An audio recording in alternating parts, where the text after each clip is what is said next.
Multi bagger share यानी कि वो शेयर जो कि आपको एक अच्छे रिटर्न्स दिला सकते हैं छोटी अवधि में, अगर छोटे ठीक ठाक मीडियम टर्म वाले टारगेट हो, और अगर लंबी अवधि के लिहाज से देखें तो एक लंबे टारगेट्स आपको मिल जाएं। दो हमारे साथ दिग्गज जुड़े हुए हैं। हेमेंद्र सर, पहले आपके पास आना चाहूँगा सर, आपकी रडार पर कौन से ऐसे शेयर्स हैं सर जो कि अच्छे रिटर्न्स दिला सकते हैं? अ, विवेक जी, मल्टी बैगर तो नहीं है, लेकिन जी। अच्छे रिटर्न दिला सकता है स्टॉक है ICICI Pru Life Insurance. Okay. अगर आप देखेंगे तो ये अ, 3 साल, तीन भी नहीं शायद, 22 23, हाँ 3.5 साल का कंसोलिडेशन है विवेक जी। और 640 के ऊपर लास्ट टाइम जो बंद आया था विवेक जी, वो था सितंबर 2021। तो अब यहाँ से ये स्टॉक ब्रेकआउट की तरफ बढ़ रहा है। आइडियली मंथ एंड तक रुकना चाहिए, लेकिन मार्केट्स इतने वोलेटाइल हैं कि मंथ एंड तक पॉजिटिव नेगेटिव कुछ भी हो जाएगा। तो ये अप्रूव आईसीआईसीआई पे बाई कॉल रहेगा। 645 की एंट्री, 620 का स्टॉप लॉस विवेक, 695 का टारगेट। ये प्रीवियस ऑल टाइम हाई है 724, वो टेस्ट कर सकता है। It is looking quite positive, breakout दे रहा है काफी कंसोलिडेशन के बाद। और दूसरा स्टॉक आउटलुक थोड़ा सिमिलर है, थोड़ा लॉन्गर टर्म है विवेक जी, वो है डाबर। डाबर भी अगर आप चार्ट देखेंगे तो 610 के ऊपर सितंबर 2021 में था। तब से लेकर 480 और 610, 480 और 610, 3 साल करीब हो चुके हैं विवेक जी। अब ये 610 के ऊपर निकल रहा है और सस्टेन करने की मूड में है। Indicators short term medium term सब पॉजिटिव हो चुके हैं, और मंथली चार्ट पे भी क्रॉस ओवर बाय में आ चुके हैं। तो डाबर पे बाय कॉल रहेगा, 620 की एंट्री। लेकिन एक ही ध्यान है, थोड़ा स्लो मूविंग स्टॉक है। 620 की एंट्री, 580 का स्टॉप लॉस, और 700 का टारगेट रहेगा विवेक जी। तो डाबर में 700 रुपये का टारगेट यहाँ पर देखने के लिए मिलेगा। ये 622 रुपये का इस पर सीएम करंट मार्केट प्राइस चल रहा है। 580 का टारगेट, 580 का स्टॉप लॉस और 700 रुपये का टारगेट। साथ ही आईसीसी प्रूडेंशियल दोनों ही काउंटर एफ एंड ओ के हैं। तो हेमेंद्र सर, मैं इनको मल्टी बैगर से कम नहीं बोलूँगा सर, क्योंकि 1500 का लॉट है सर आईसीसी प्रूडेंशियल का। 20 रुपये नीचे का, 25 रुपये नीचे का एक स्टॉप लॉस लगाकर अगर आपको 50 रुपये मिलते हैं, तो यहाँ पर एक अच्छा खासा रिटर्न बन जाएगा। 695 रुपये अगर ये जाता है काउंटर, तो यहाँ से 50 रुपये और इंटू 1500 रुपये कर लें सर, 75,000 रुपये हो जाते हैं एक ही लॉट पर। तो सर, इसमें एफ एंड ओ में भी पोजीशन बना सकते हैं सर, हिमेन सर? आई थिंक सो क्या, क्योंकि विवेक जी काफी स्ट्रक्चर्ड पोजीशन है, इन द सेंस कंसोलिडेशन में बहुत टाइम गया है। रिस्क, मार्केट है, रिस्क तो रहता ही है, लेकिन मेरी राइट। गिनती के हिसाब से रिस्क एक ही है कि मार्केट रिस्क है। स्टैंड अलोन विवेक जी, अगर 3 3 साल के बाद ये स्टॉक्स इंपॉर्टेंट लेवल्स पे सस्टेन कर रहे हैं, तो I would be slightly more confident. और इमीडिएटली रिवर्स, आई थिंक शरद जी ने भी बोला भाव भगवान है, तो इमीडिएटली रिवर्सल की उम्मीद है नहीं। लेकिन 3 साल के बाद अगर लेवल है, तो I would be more less confident कि आप एफएनओ में भी पोजीशन ले सकते हैं। वंस अगेन, बजट सर पे है और मार्केट्स ओवरबॉट है। Stand alone both stocks look good, शायद इमीडिएटली नहीं तो end of the calendar year बहुत ही मतलब सॉलिड बेस बनाकर खड़े हो रहे हैं विवेक जी, दोनों स्टॉक्स। बिल्कुल। तो यहाँ पर एफ एंड ओ वाले प्लेयर्स तो अगर करते हैं तो कुछ ये रिस्क ध्यान में रखते हुए कि बजट आपके सर पर खड़ा हुआ है, तो वॉलेटिलिटी मार्केट में देखने के लिए मिल सकती है। तो विद द हेजिंग टूल्स आप इस्तेमाल करें विद द फाइनेंशियल एक्सपर्ट।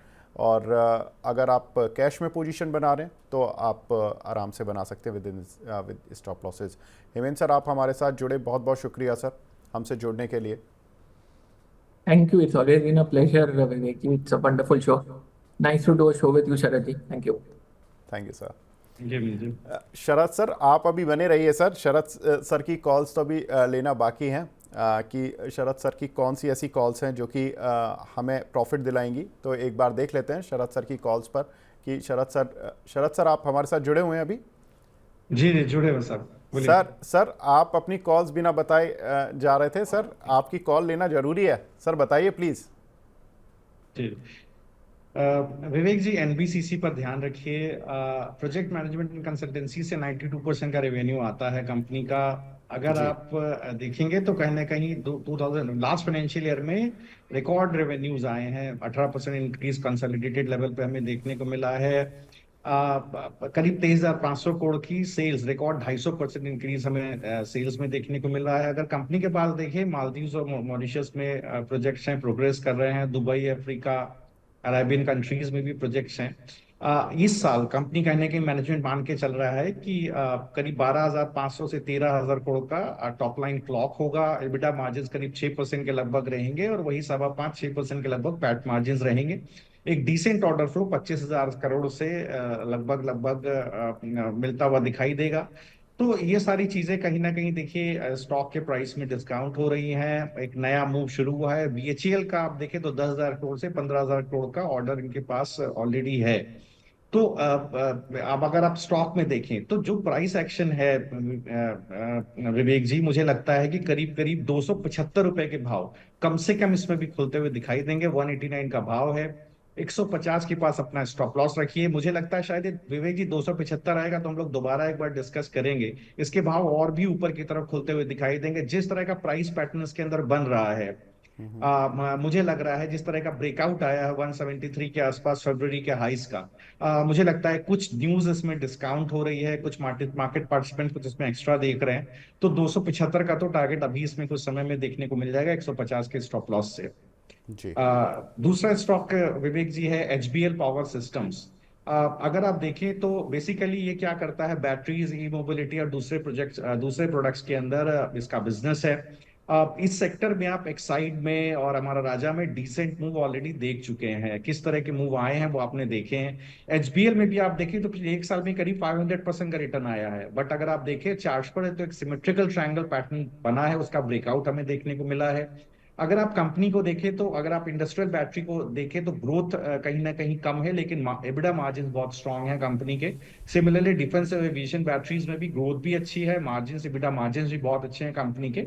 और इंडस्ट्रियल इलेक्ट्रॉनिक्स में एक डिसेंट ग्रोथ और डिसेंट एबिटा मार्जिन हमें देखने को मिल रहे हैं। मुझे लगता है चार्टिकली आप देखें तो एक डिसेंट ब्रेकआउट है। कई बार थ्रोबैक्स आते हैं, जब सिमेट्रिकल ट्रायंगल है किसी भी तरह के पैटर्न का ब्रेकआउट होता है तो थ्रोबैक्स आते हैं। थ्रोबैक कहीं ना कहीं इसके दोबारा ट्रेंड लाइन को छूते हैं। तो आप मान करके चलिए हो सकता है एक बार अभी 574 का भाव है और गिरावट पे 530 540 तक भी आए, लेकिन 470 के पास स्टॉप लॉस रखें।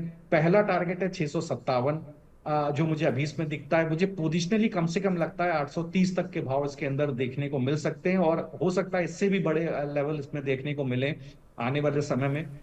जी। जब मूव आएगा तब हम इसको डिस्कस करेंगे विवेक जी। तीसरा स्टॉक है रामकृष्ण फोर्जिंग्स। आप देखें तो कहीं ना कहीं फोर्ज कंपोनेंट्स हैं, automobile, railway wagons and coaches वगैरह के लिए इंजीनियरिंग पार्ट्स कंपनी बनाती है। सेकंड लार्जेस्ट फोर्जिंग कंपनी है इंडिया में। अगर आप कंपनी को देखें तो कहीं ना कहीं 58% डोमेस्टिक सेल्स है, 42% एक्सपोर्ट है और 40% रेवेन्यू ऑटोमोबाइल से आता हुआ कंपनी का दिखाई देता है। जो जेएमटी ऑटो, जो कंपनी का ऑटो सेक्टर की एंसिलरी है, उसने बेसिकली क्या हुआ है कि दो और एंसिलरीज का इसके अंदर एमएपीएल और एमएमपीएल का मर्जर होता हुआ दिखाई दिया है। तो जो कैपेसिटी है ऑटो सेक्टर में वो 12,000 मेट्रिक टन पर एनएम से बढ़ के करीब 33,000 के आसपास बढ़ती हुई दिखाई देगी। Net net debt to EBITDA margin आप देखें लोएस्ट 0.7 पर है फाइनेंशियल ईयर 9 के आसपास। मैनेजमेंट का मानना है कि आने वाले 3 से 5 साल में 60% ऑटोमोटिव का और 40% नॉन ऑटोमोटिव सेगमेंट, जिसमें रेलवे सेगमेंट भी है, उसका मार्केट शेयर आता हुआ दिखाई जी। देगा। तो मुझे लगता है आगे फोर्जिंग्स को बिल्कुल सर ध्यान में रखना चाहिए। बड़ा 811 के पास पर इसका बेस है। मुझे लगता है 1230 के टारगेट के लिए यहाँ पर पोजीशन बनाई जा सकती है। और चौथा और आखिरी स्टॉक में डिस्कस करना चाहूंगा एचएफसीएल। देखिए मैं लगातार कहीं ना कहीं टेलीकॉम सेक्टर में बुलिश हूं। अभी देखिए टैरिफ हाइक नहीं हुआ है बट मार्केट एक्सपेंशन दिखाई दे रहा है, और कहीं ना कहीं मार्जिन एक्सपेंशन भी टेलीकॉम कंपनीज में दिखाई दे रहा है। अगर आप देखें तो डाइवर्स टेलीकॉम इंफ्रास्ट्रक्चर इनेबलर है ये कंपनी। कहीं ना कहीं telecom infrastructure development, system integration और मैन्युफैक्चरिंग और सप्लाई करती है हाई एंड टेलीकॉम इक्विपमेंट्स का, ऑप्टिकल फाइबर केबल वगैरह का। तो ये सारी चीजें HFCL में दिखाई देती हैं। अगर आप देखेंगे तो डिसेंट इन्होंने 140 करोड़ के लगभग कैपेक्स में इस साल में, लास्ट ईयर में एक्सपेंडिचर किया है। अगले 2 साल में 900 करोड़ का कैपेक्स और ये बनाने की कोशिश कर रहे हैं। अगर आप देखेंगे तो कहीं ना कहीं जो टर्नकी प्रोडक्ट ऑर्डर बुक है 4000 करोड़ के आसपास की है। और इनको भी कहीं ना कहीं लगता है कि वोडाफोन का जो IPO आया था सक्सेसफुली, उससे कंप्लीट इकोसिस्टम में एक एक पॉजिटिव इम्पैक्ट आएगा और केपेक्स साइकिल इंप्रूव होगी। तो एक पॉजिटिव सेक्टर है, एक पॉजिटिव इम्पैक्ट है टेलीकॉम सेक्टर के ऊपर। तो HFCL में मैं बुलिश हूँ। इसका जो प्रीवियस हाई था करीब 113 जी का, वो ब्रेक होता हुआ दिखाई दिया है। 172 का टारगेट है, 103 पर स्टॉप लॉस रख सकते हैं। बिल्कुल। तो शरद सर ने 3 कॉल तो 3 महीने के लिए ही बताई हैं कि HFCL और NBCC, और अगर हम HFCL दिसंबर तक के लिए है, बाकी 3 call RK forging, HBL power और NBCC, ये 3 कॉल सितंबर तक रखनी है, यानी कि 3 महीने के टारगेट्स हैं।